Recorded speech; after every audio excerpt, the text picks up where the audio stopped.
dormant urea plants in the eastern region. To further augment urea supply, a plant with annual capacity of 12.7 lakh metric tons will be set up at Namrup in Assam.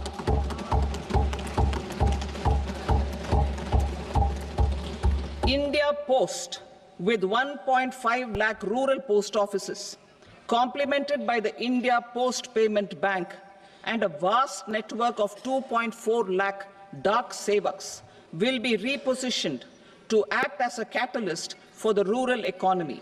Details are at Annexure C. India Post will also be transformed as a large public logistics organization. This will meet the rising needs of Vishwakarmas, new entrepreneurs, women, self-help groups, MSMEs, and the large business organizations. Our government will provide support to NCDC for its lending operations for the cooperative sector. MSMEs as the second engine.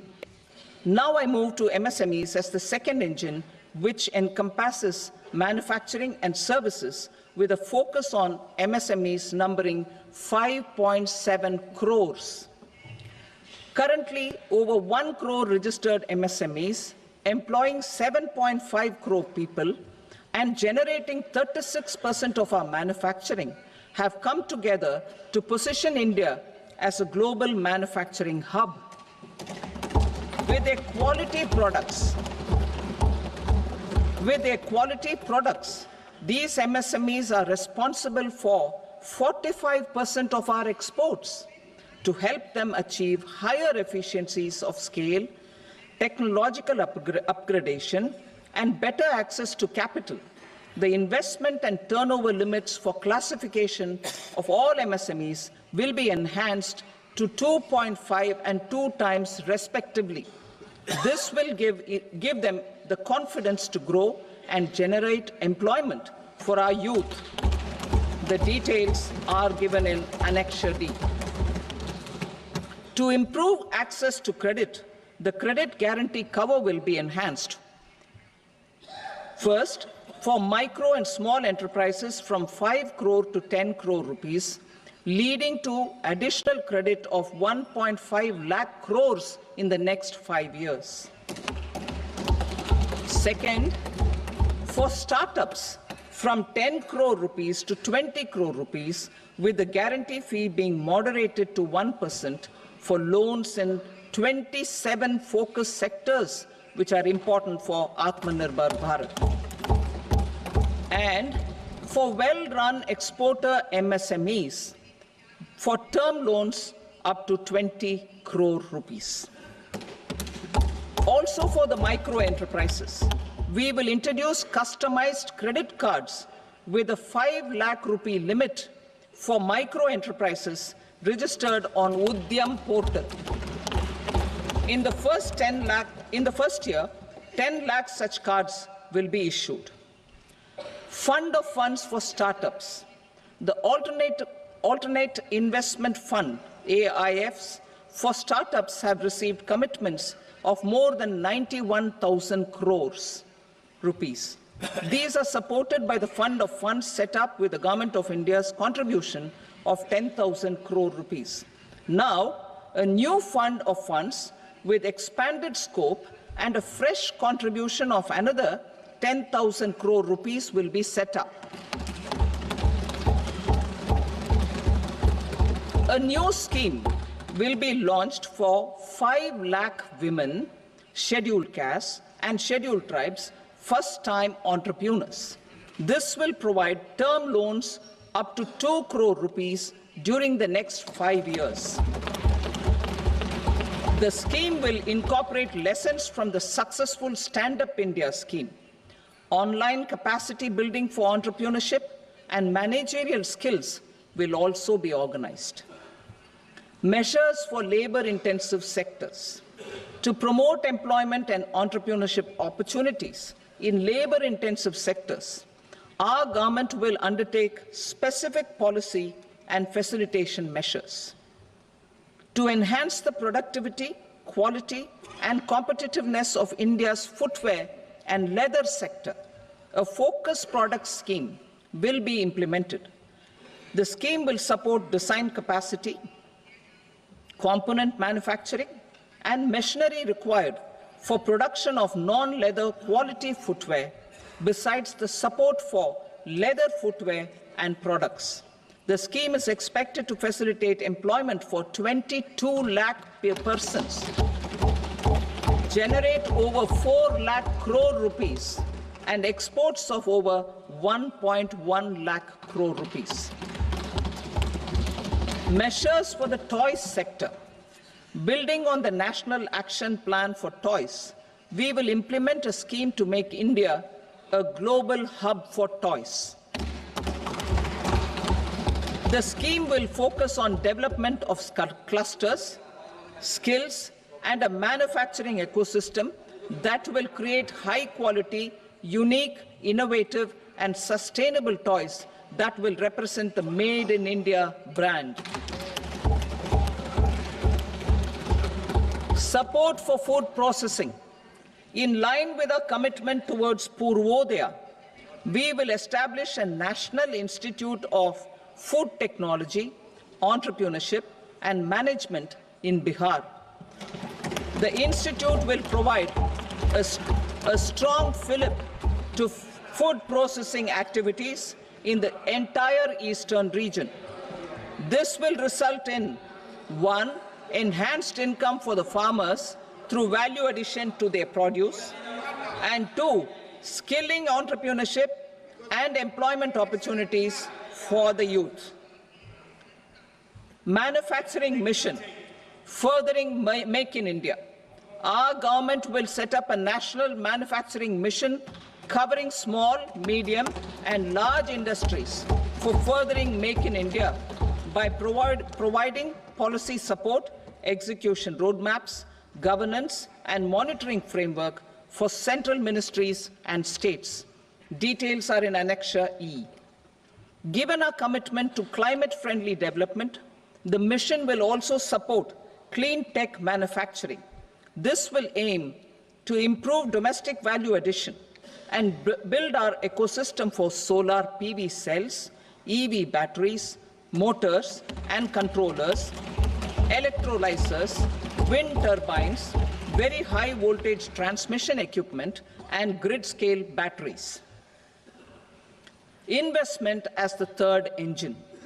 Now I move to investment as the third engine, which encompasses investing in people, investing in the economy, and investing in innovation. Investing in people. Saksham Anganwadi and Poshan 2.0. Saksham Anganwadi and Poshan 2.0 program provides nutritional support to more than 8 crore children, 1 crore pregnant women and lactating mothers all over the country, and about 20 lakh adolescent girls in aspirational districts and the Northeast region. The cost norms for these nutritional support will be enhanced appropriately. Atal Tinkering Labs. 50,000 Atal Tinkering Labs will be set up in government schools in the next 5 years to cultivate the spirit of curiosity and innovation and foster a scientific temper among young minds. Broadband connectivity to government secondary schools and PHCs. Broadband connectivity will be provided to all government secondary schools and primary health centers in rural areas under the BharatNet project. Bharatiya Bhasha Pustak Scheme. We propose to implement a Bharatiya Bhasha Pustak scheme to provide digital form Indian language books for schools and for higher education. This aims to help students understand their subjects better and in their language. National Centers of Excellence for Skilling. Building on the initiative announced in the July 24 budget, 5 national centers of excellence for skilling will be set up with global expertise and partnerships to equip our youth with the skills required for Make for India Make for the World Manufacturing. The partnership will cover curriculum design, training of trainers, and a skill certification framework and periodic reviews. Expansion of capacity in IITs. Total number of students in 23 IITs has increased 100% from 65,000 to 1.35 lakh in the past 10 years.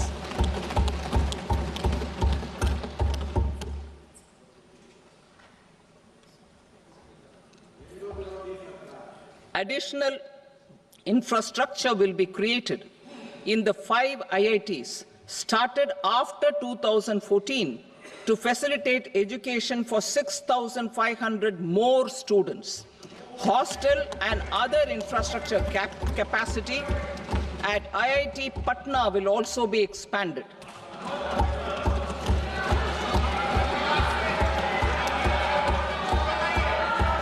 Center of Excellence.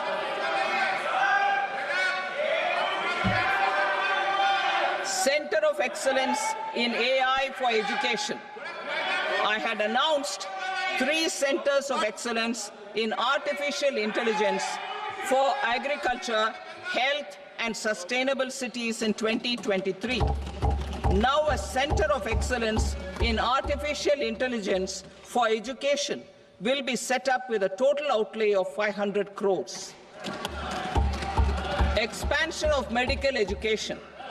Our government has added almost 1.1 lakh undergraduate and postgraduate medical education seats in 10 years, an increase of 130%. In the next year, 10,000 additional seats will be added in medical colleges and hospitals towards the goal of adding 75,000 seats in the next 5 years. Daycare cancer centers in all district hospitals. Our government will facilitate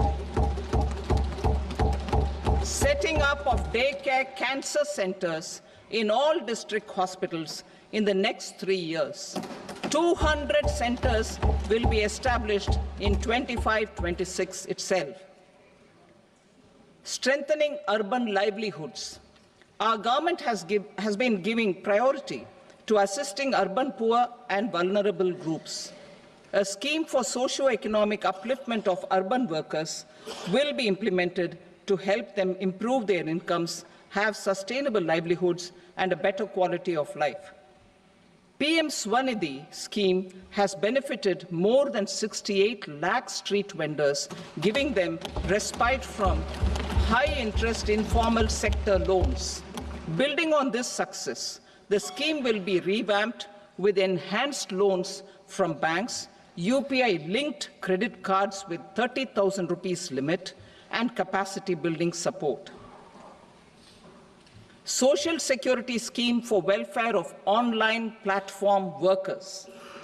Gig workers of online platforms provide great dynamism to the new age services economy. Recognizing their contribution, our government will arrange for their identity cards and registration on the e-Shram portal. They will be provided health care under PM Jan Arogya Yojana. This measure is likely to assist nearly 1 crore gig workers.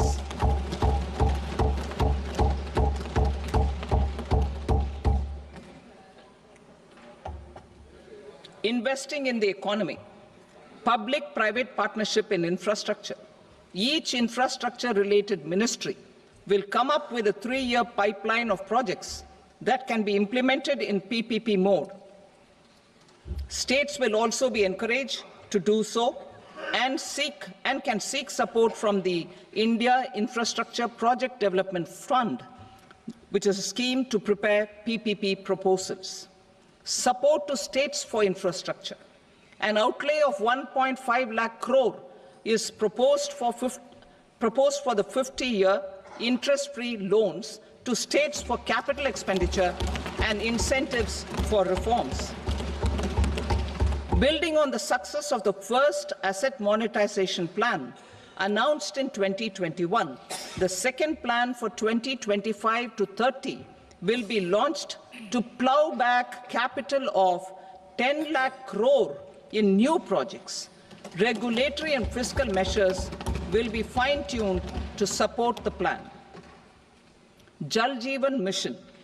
Since 2019, 15 crore households, representing 80% of India's rural population, have been provided access to portable tap water connections. To achieve 100% coverage, I am pleased to announce the extension of this mission until 2028 with an enhanced total outlay. The mission's focus will be on the quality of infrastructure and O&M of rural piped water supply schemes through Jan Bhagidari. A separate MOU or separate MOUs will be signed with the states and union territories to ensure sustainability and citizen-centric water services delivery. Urban sector reforms. Building on the July budget proposals, urban sector reforms related to governance, municipal services, urban land and planning will be incentivized. Urban Challenge Fund.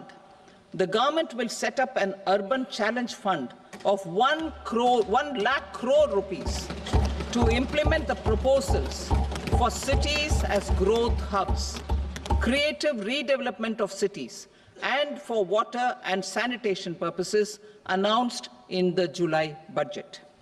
This fund will finance up to 25% of the cost of bankable projects, with a stipulation that at least 50% of the cost is funded from bonds, bank loans, and PPPs.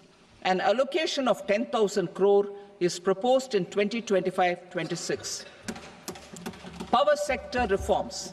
We will incentivize electricity distribution reforms and augmentation of intra-state transmission capacity by states. This will improve financial health and capacity of electricity companies. Additional borrowing of 0.5% of GSDP will be allowed to states contingent on these reforms. Nuclear energy mission for Vikasit Bharat. Development of at least 100 gigawatt of nuclear energy by 2047 is essential for our energy transition efforts. For an active partnership with the private sector towards this goal, amendments to the Atomic Energy Act and the Civil Liability for Nuclear Damage Act will be taken up. A nuclear energy mission for research and development of small modular reactors with an outlay of 20,000 crore will be set up. At least 5 indigenously developed small modular reactors will be operationalized by 2033. Shipbuilding. The shipbuilding financial assistance policy will be revamped to address cost disadvantages. This will also include credit notes for shipbreaking in Indian yards to promote the circular economy. Large ships above a specified size will be included in the infrastructure harmonized master list. Shipbuilding clusters will be facilitated to increase the range, categories, and capacity of ships. This will include additional infrastructure, facilities, skilling, and technology to develop the entire ecosystem. Maritime Development Fund. For long-term financing for the maritime industry, a Maritime Development Fund with a corpus of 25,000 crore rupees will be set up. This will be for distributed support and promoting competition. This will have up to 49% contribution by the government, and the balance will be mobilized from ports and from private sector. Udaan regional connectivity schemes. Udan has enabled 1.5 crore middle-class people to meet their aspirations for speedier travel. The scheme has connected 88 airports, and operationalized 619 routes. Inspired by that success, a modified Udan scheme will be launched to enhance regional connectivity to 120 new destinations and carry 4 crore passengers in the next 10 years. 4 crore additional passengers in the next 10 years. The scheme will also support helipads and smaller airports in hilly, aspirational, and northeast regional districts. Greenfield airports will be facilitated in Bihar to meet the future needs of the state. These will be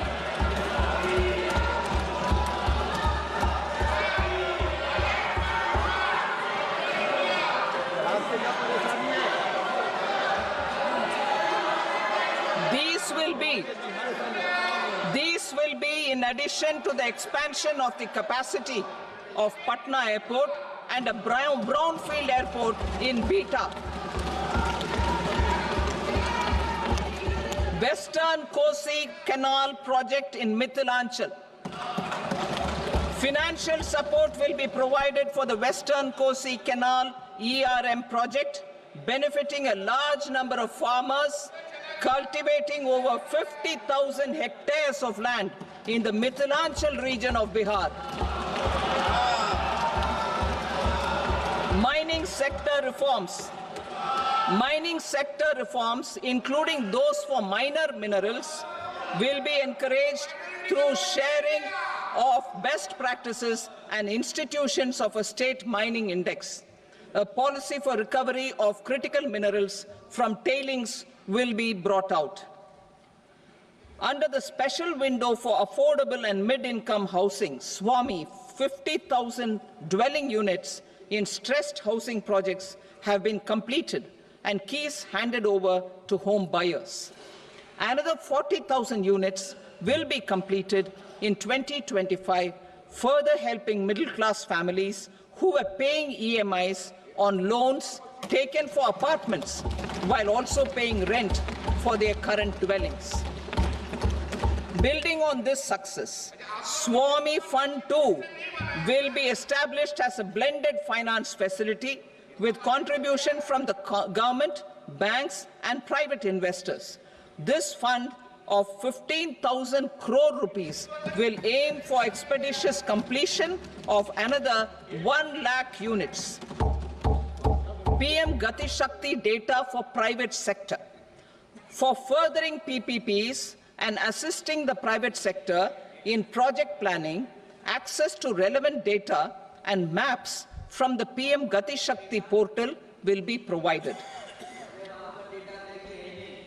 Tourism for employment-led growth. Top 50 tourist destination sites in the country will be developed in partnership with states through a challenge mode. Land for building key infrastructure will have to be provided by the states.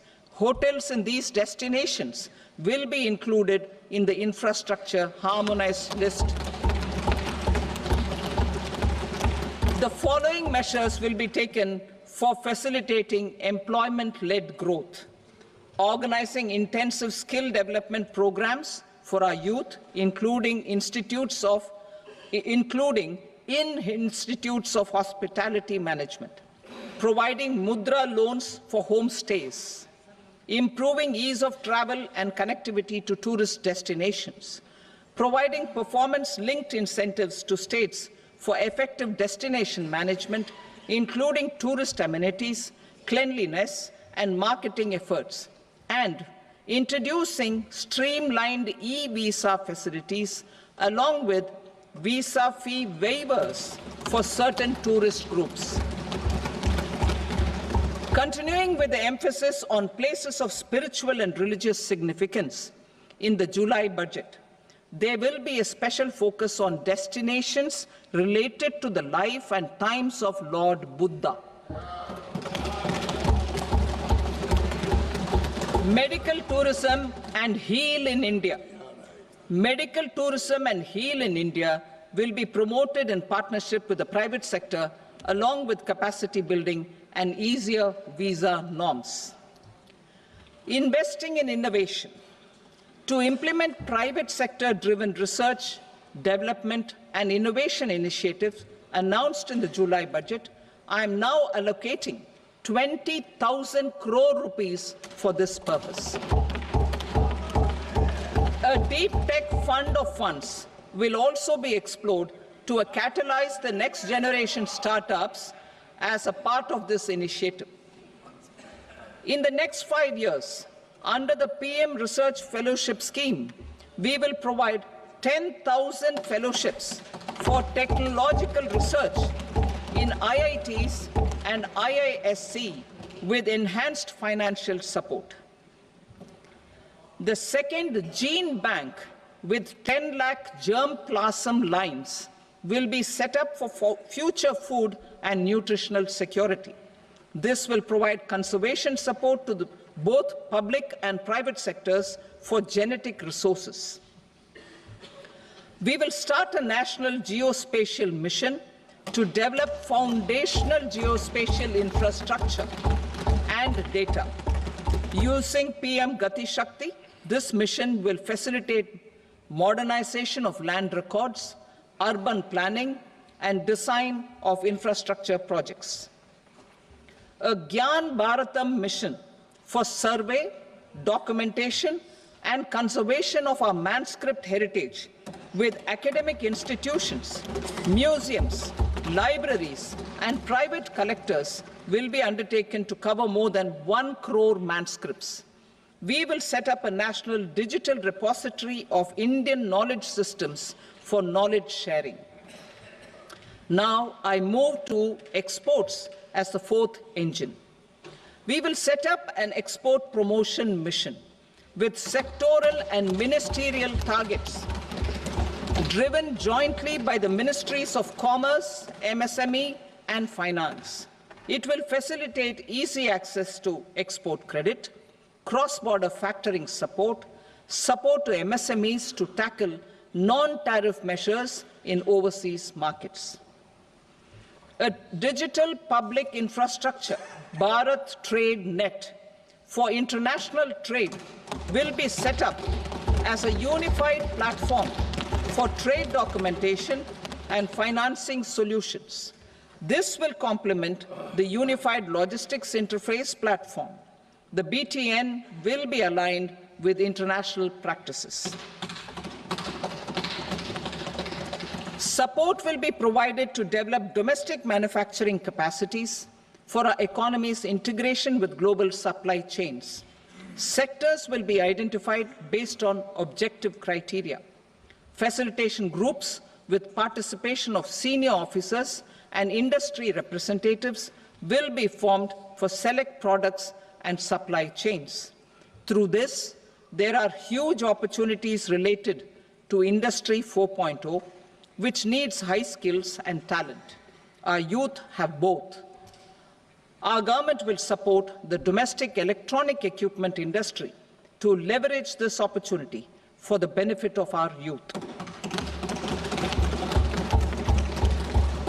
A national framework will be formulated as guidance to states for promoting global capability centers in emerging Tier 2 cities. This will suggest measures for enhancing availability of talent and infrastructure, building bylaw reforms, and mechanisms for collaboration with industry. Our government will facilitate upgradation of infrastructure and warehousing for air cargo, including high-value perishable horticultural produce. Cargo screening and customs protocol will be streamlined and made user-friendly. Reforms as the fuel. Over the past 10 years, our government has implemented several reforms for convenience of taxpayers, such as faceless assessment, 2, taxpayer charter, 3, faster returns, 4, almost 99% returns being on self-assessment, and 5, Vivad Se Vishwas scheme.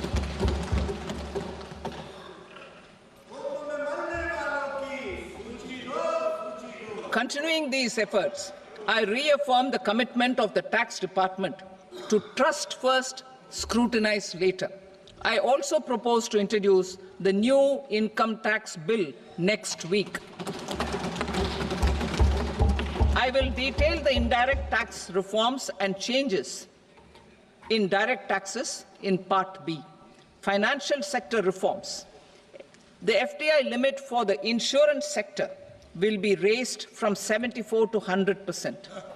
This enhanced limit will be available for those companies which invest the entire premium in India. The current guardrails and conditionalities associated with foreign investment will be reviewed and simplified.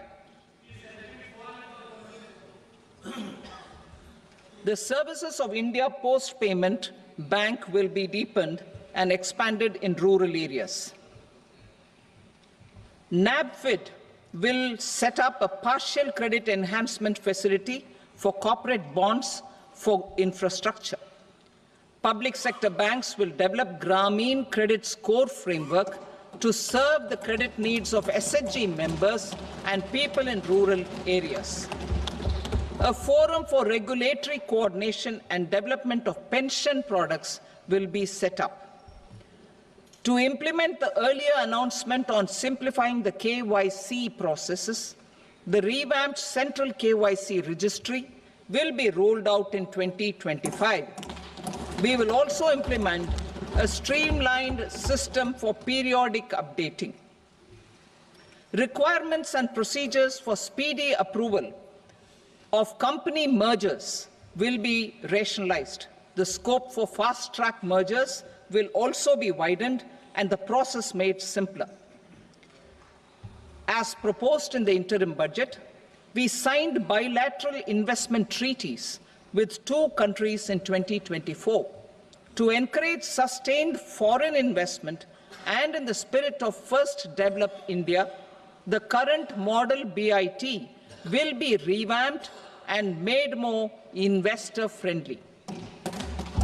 In the last 10 years, in several aspects, including financial and non-financial, our government has demonstrated a steadfast commitment to ease of doing business.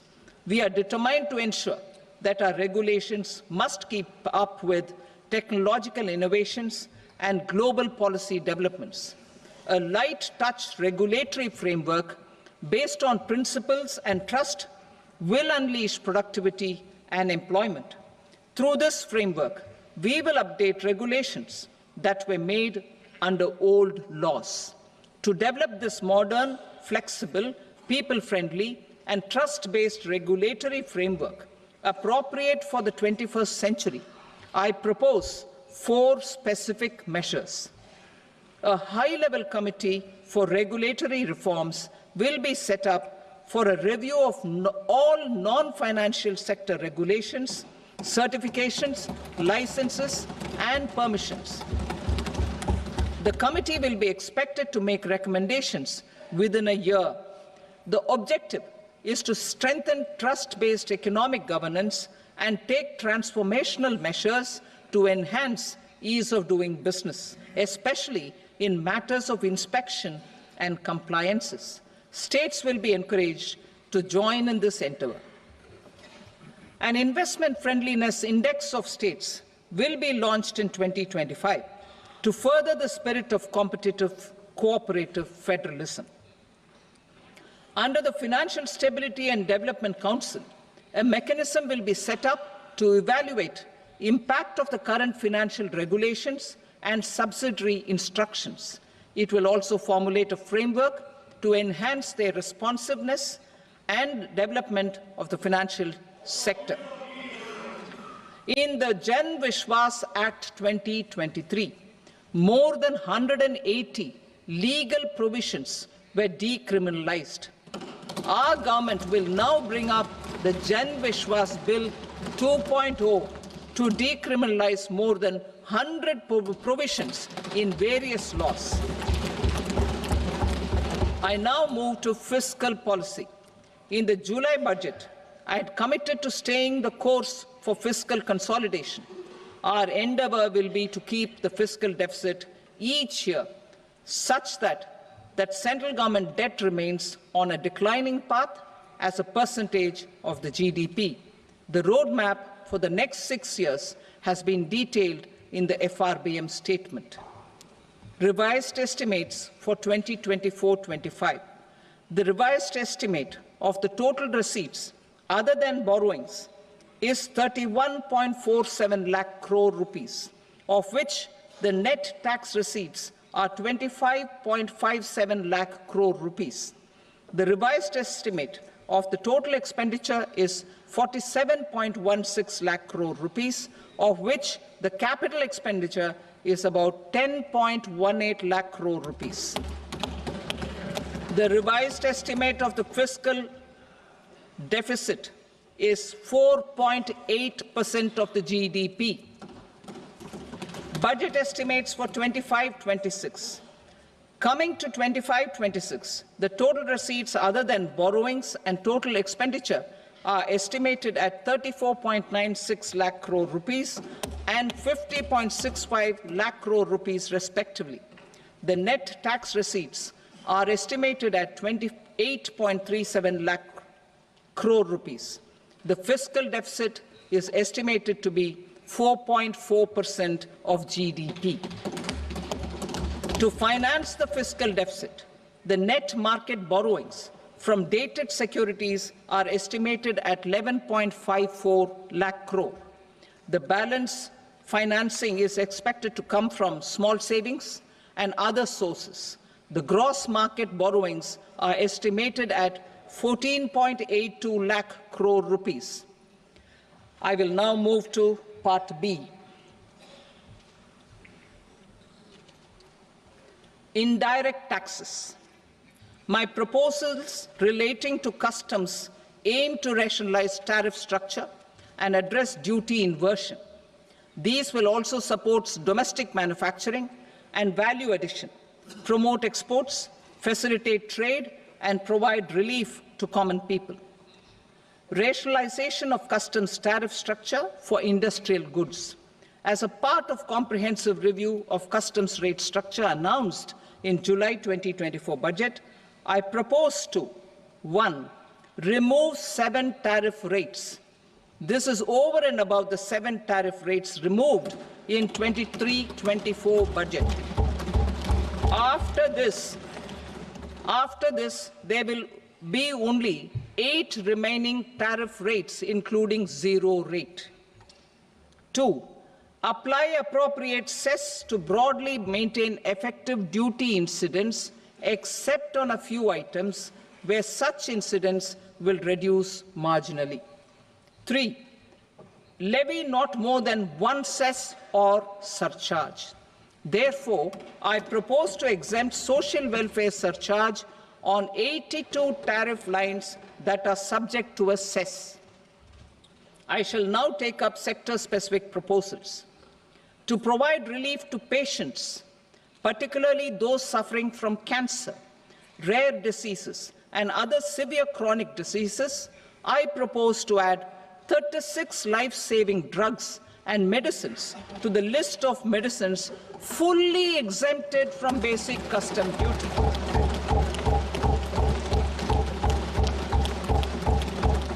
I also propose to add 6 life-saving medicines to the list attracting concessional custom duty of 5%.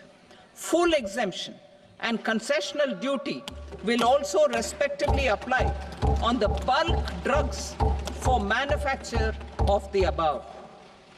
Specified drugs and medicines under patient assistance programs run by the pharmaceutical companies are fully exempt from BCD, provided the medicines are supplied free of cost to the patients.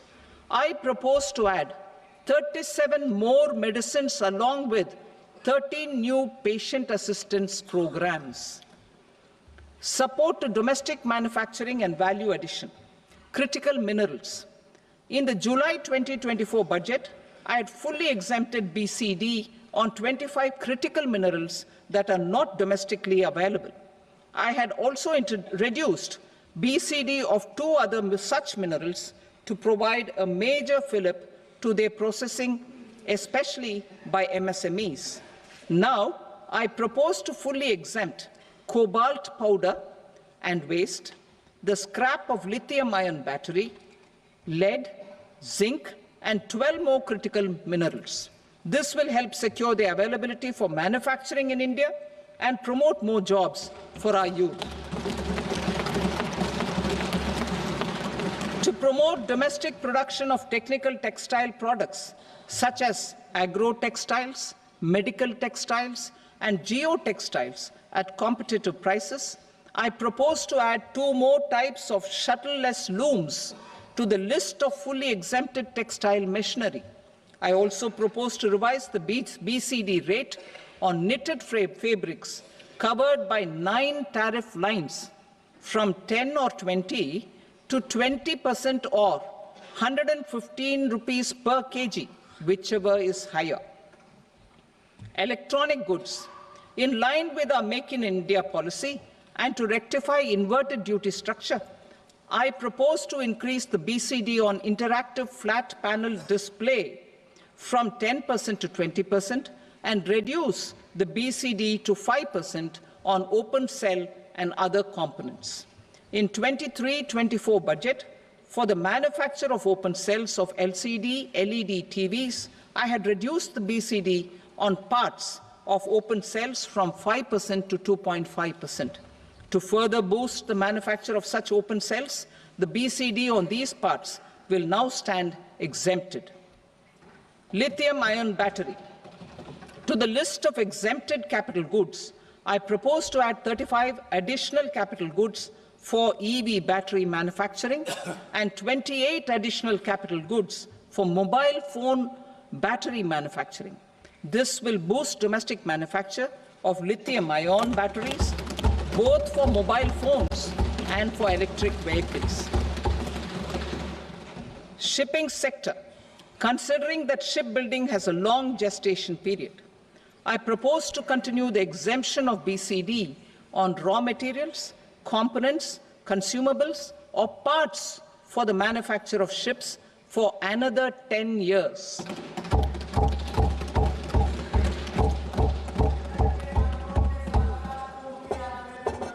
I also propose the same dispensation for shipbreaking to make it more competitive. Telecommunication.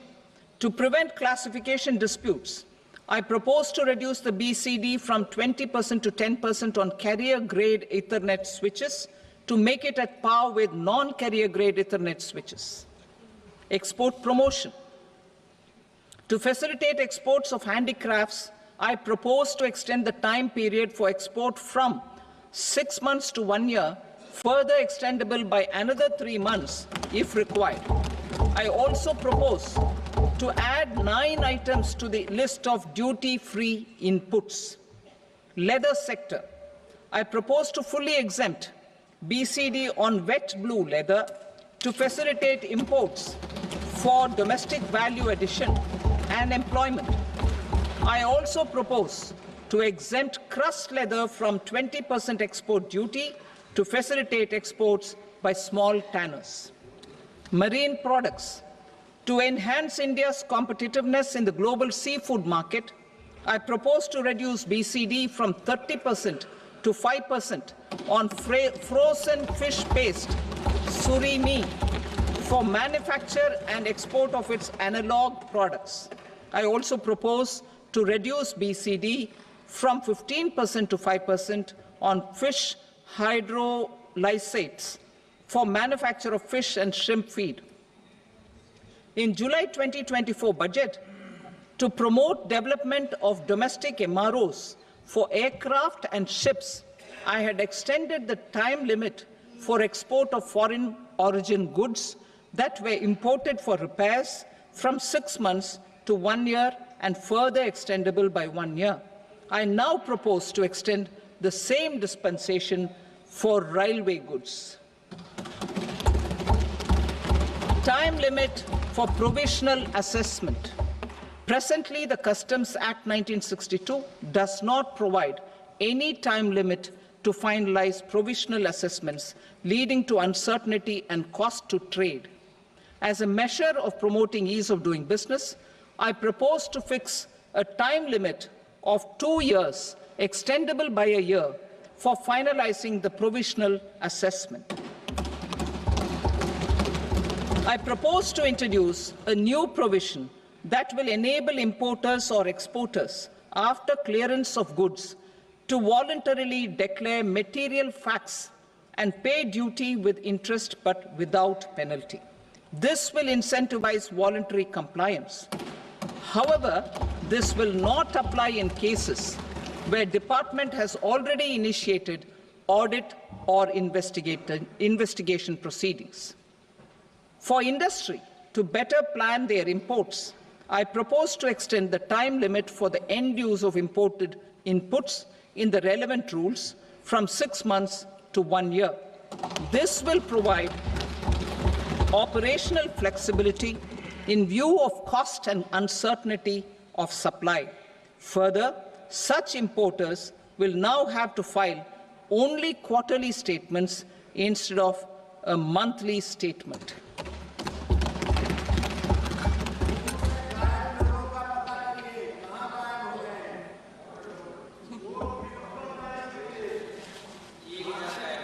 I now come to my direct tax proposals.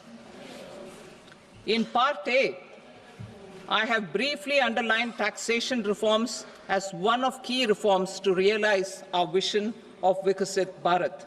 In respect of criminal law, our government had earlier ushered in Bharatiya Nyaya Sanhita, replacing Bharatiya Danda Sanhita. I am happy to inform this august House and the country that for new income tax bill will carry forward the same spirit of Nyaya in its drafting as well. The new bill will be clear and direct in text, with close to half of the present law in terms of both chapters and words. It will be simple to understand for taxpayers and tax administrators, leading to tax certainty and reduced litigation. Reforms, however, are not a destination. They are means to achieve good governance for our people and economy. Providing good governance primarily involves being responsive. The Tirukural captures this in verse 542, which reads, "Vaanokki vaazhum ulagallam, mannavan kol nokki vaazhum kudi," meaning, just as the living beings live expecting rains, citizens live expecting good governance. Our government is committed to keeping an ear to the ground and a finger on the pulse and responding while balancing our national building efforts.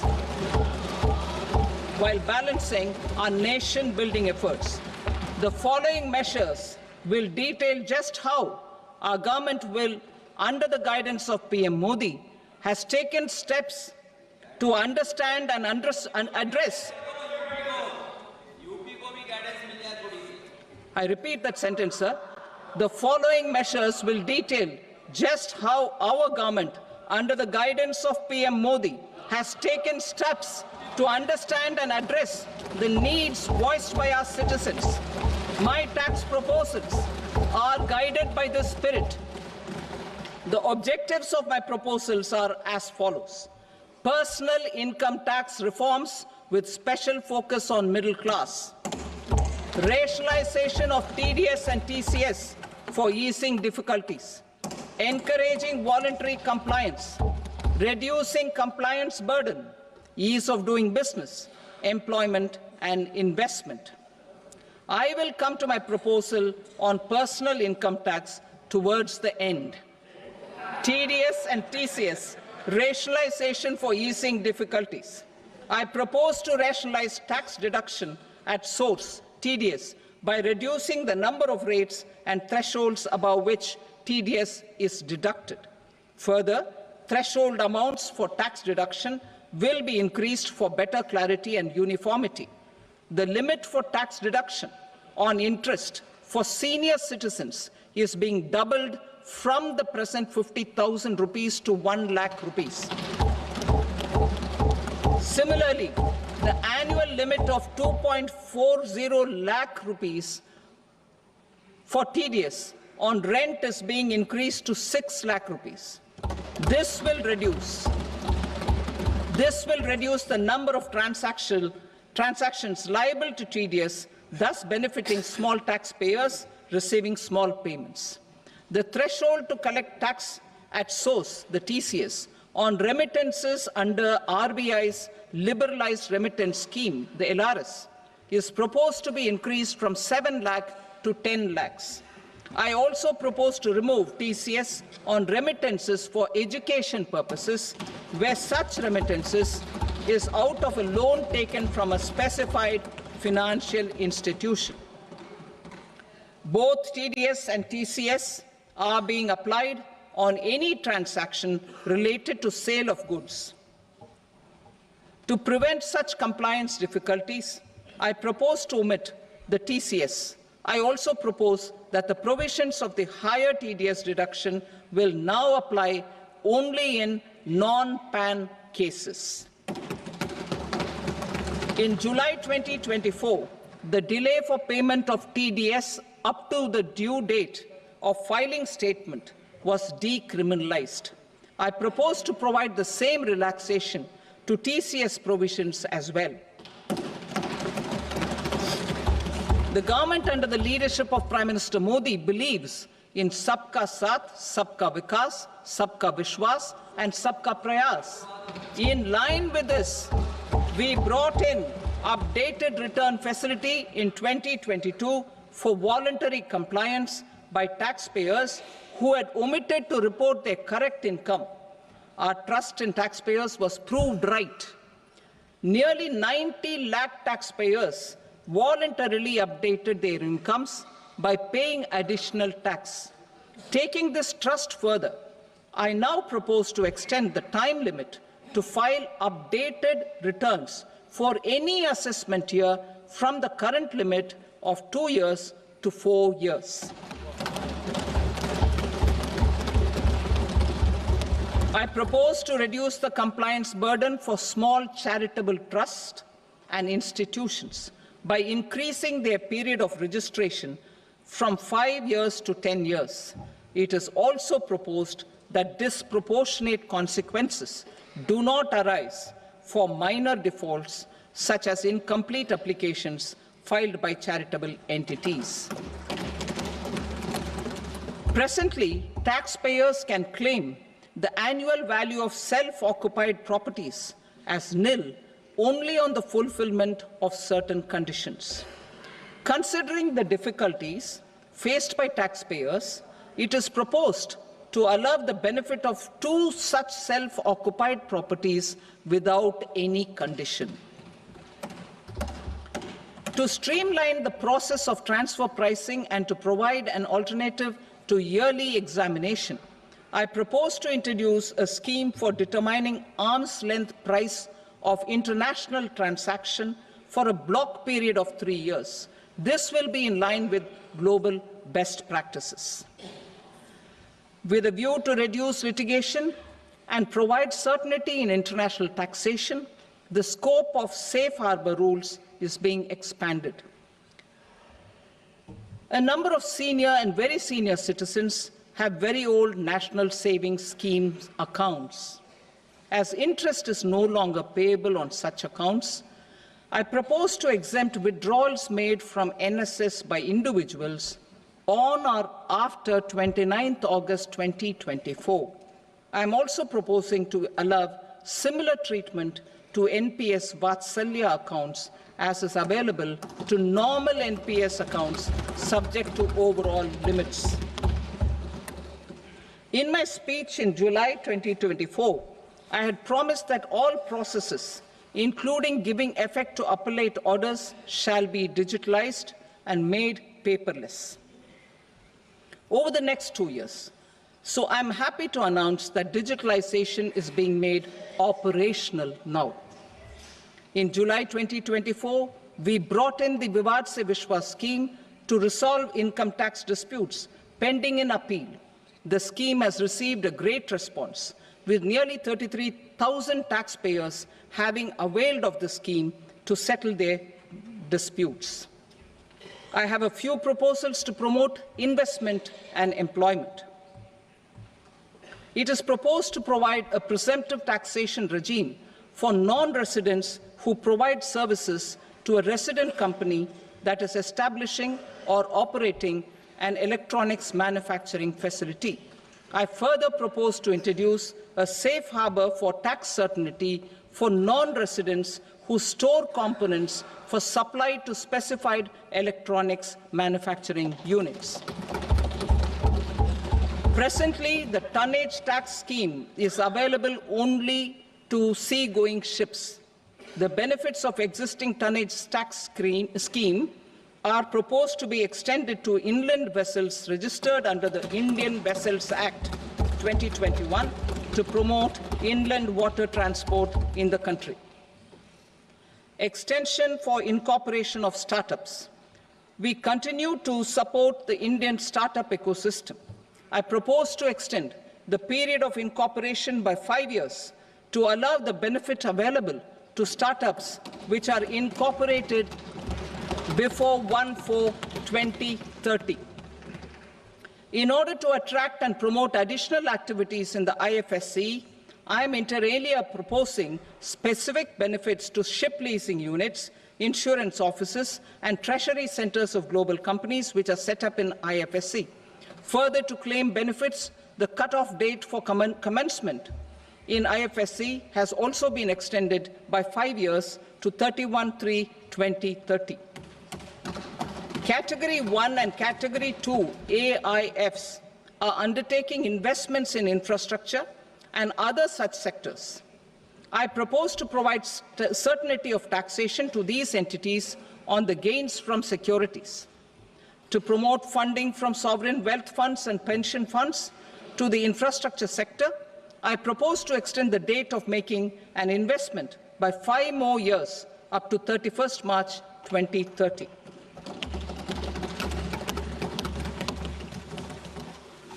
Personal income tax reforms with special focus on middle class. Democracy, demography, and demand are the key support pillars in our journey towards Vikasit Bharat. The middle class provides strength for India's growth. This government, under the leadership of Prime Minister Modi, has always believed in the admirable energy and ability of the middle class in nation building. In recognition of their contribution,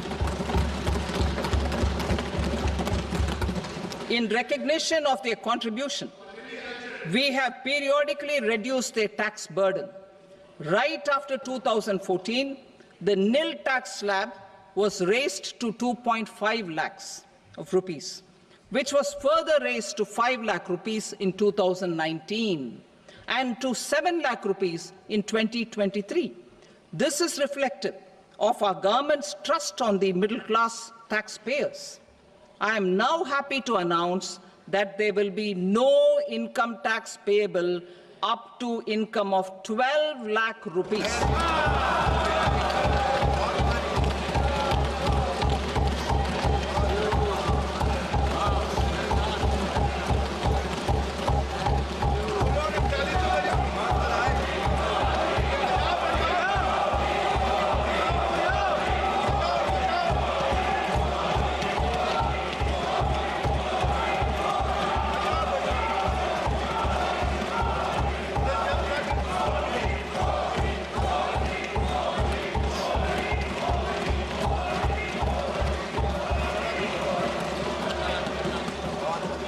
So, average income of 1 lakh per month, other than the special rate income such as capital gains, under the new regime. This limit will be 12.75 lakh for salaried taxpayers due to the standard deduction of 75,000. Slabs and rates are being changed across the board to benefit all taxpayers. The new structure will substantially reduce the taxes of the middle class and leave more money in their hands, boosting household consumption, savings, and investment. In the new tax regime, I propose to revise tax rate structures as follows: 0 to 4 lakh rupees nil, 4.8 lakh rupees to 4 to 8 lakh rupees 5%, 8 to 12 lakh rupees 10%, 12 to 16 lakh rupees 15%, 16 to 20 lakh rupees 20%, 20 to 24 lakh rupees 25%, and above 24 lakh rupees 30%. To taxpayers up to 12 lakh of normal income, other than special rate income such as capital gains. I read that again. To taxpayers up to 12 lakh of income, other than special rate income such as capital gains, tax rebate is being provided in addition to the benefit due to slab rate reduction in such a manner that there is no tax payable by them. The total tax benefit of slab rate changes and rebate at different income levels can be illustrated with a few examples. A taxpayer in the new regime with an income of 12 lakh rupees will get a benefit of 80,000 rupees in tax, which is 100% of tax payable as per the existing rates. A person having income of 18 lakh rupees will get a benefit of 70,000 rupees in tax, that is 30% of tax payable as per existing rates. A person with an income of 25 lakh gets a benefit of 1,10,000 rupees, that is 25% of his tax payable as per existing rates. Details of my tax proposals are given in the annexure. As a result of these proposals, Honorable Speaker, sir, revenue of about 1 lakh crore in direct taxes and 2,600 crores in indirect taxes will be foregone. Mr. Speaker, sir, with this, I commend the budget to this august House.